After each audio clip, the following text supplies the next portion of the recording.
Good day, my dear friends. Nice to get in touch with you again. I am here to talk to you about a book which I have written, which is my maiden venture as an author, a dream which I had carried for a long time. Perhaps you may not believe, it might have been very long since I had always wanted to write a book. Possibly now I am more motivated to write more and more books on more and more different topics. You could just not imagine, probably, but that's future. But let us come to what we are here to talk. The book is titled as Leadership Traits. The Leadership Trait, a guide to relish and realize your goals. Goals, yes. Leadership, to achieve in leadership or becoming a leader is a goal, right? Definitely. Many of us will have lots of goals. I too had when I began my career, when I was in school. Several goals I could not relish and realize them for various reasons, and several of them I have been able to achieve. For example, that I am sitting here in front of you talking on my book. This has been a long-term goal which I had cherished, and it's something which I feel proud today that I have been able to take a first step in this direction. It had always been in my dreams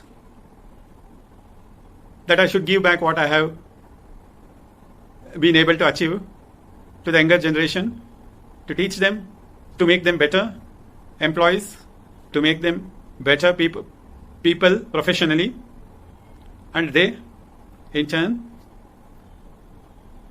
are able to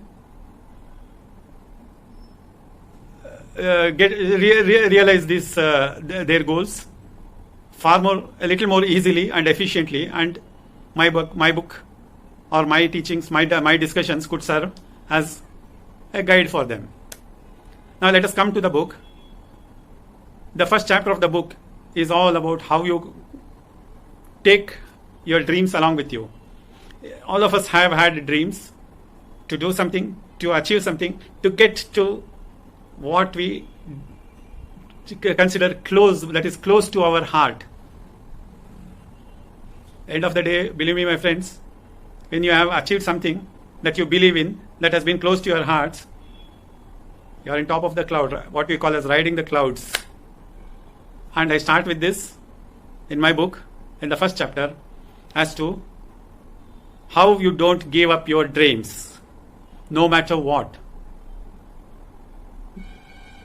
Many times, there are various voices that comes to us, various things that the people around us talk, and once we give out our dreams, once we talk about our dreams, several times there are more negatives than the positives that confront us. It's very discouraging. I can't say, because these are all experiences we go through at every stage, and being energetic is very important for realizing your goals. Being optimistic, believe that you can do it, you can achieve it. You know, friends, one thing, that there is somebody who had, somewhere I had read about it, that if you venture into achieving something,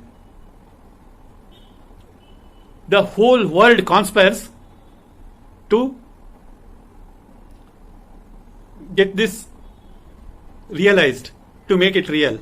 And then there is something probably which is there, the power of the mind. The power of the mind is tremendous, my dear friends. It cannot be even gauged. It depends on the power. It depends on the individual, his strong willpower. When we talk about the power of the mind, believe me, that in this world, everything is created twice. How is it? For an individual, everything in this world is created times.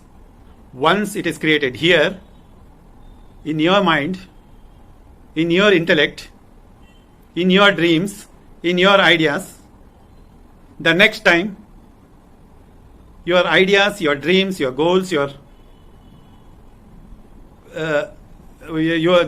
picturization, the visualization of your mind takes a physical entity. It is realized in the physical world. So, friends, when once you have made up your mind, do not give up. This is what my first chapter is all about. Then I talk briefly about line to give an introduction to the individuals, to the youngsters. I talk about line and staff organization as one aspect of it, because when you get into an organization, ultimately you have to understand what these organizations would be. Then I go about in chapter 2 to talking about reflecting upon yourself, what you are, what are the goals, what are the type of goals, what is smart goal setting, what is smarter goals, the later improvised version of smart goals,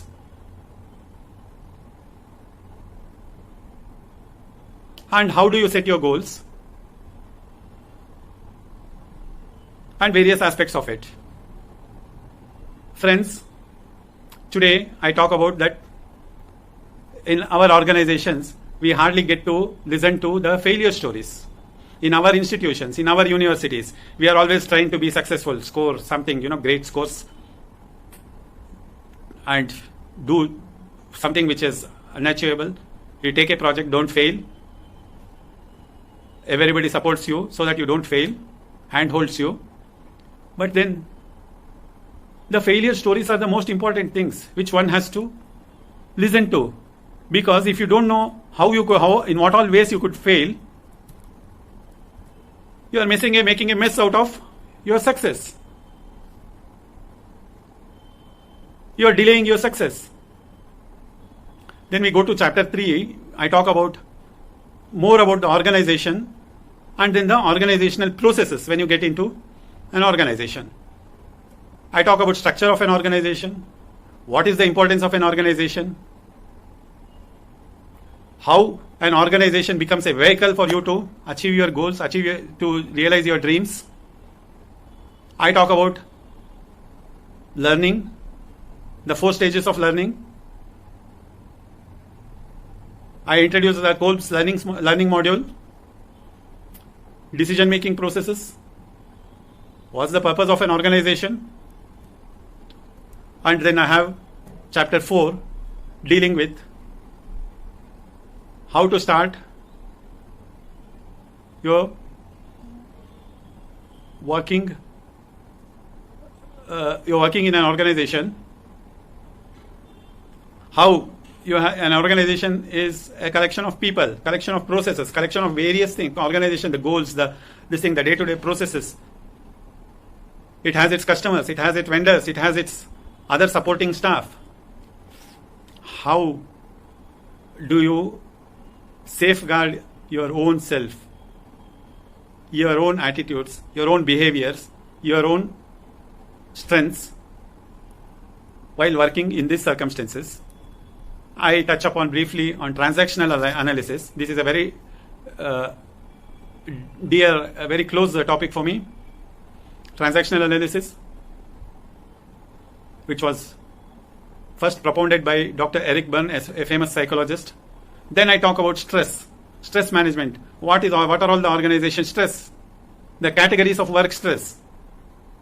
Then I talk importantly, the most important thing that one has to learn about time management, communication, beliefs. Beliefs are one of the most important thing that can either take us forward or pull us back. Like in the beginning, I told you that if you believe you can do it, then do it. If you believe that you have to listen to others, take others' opinions, then that is also a belief. But that is limiting your movement forward, that is limiting you achieving success. It is a limiting belief. How to overcome limiting beliefs? Then there is a topic on Socratic questioning as to how to overcome your beliefs. Socratic questioning, believe me, does not apply only to beliefs or limiting beliefs, removing limiting beliefs, but it applies to every aspect of our day-to-day business. We have to question ourselves. Then I have about action and response. I'm talking about people and task orientation.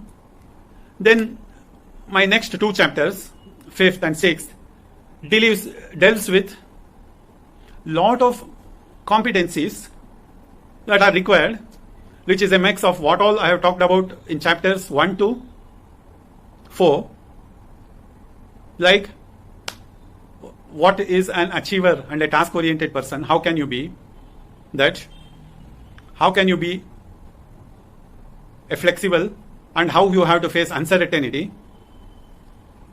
being accessible, maintaining composure, handling administration related work, not being arrogant.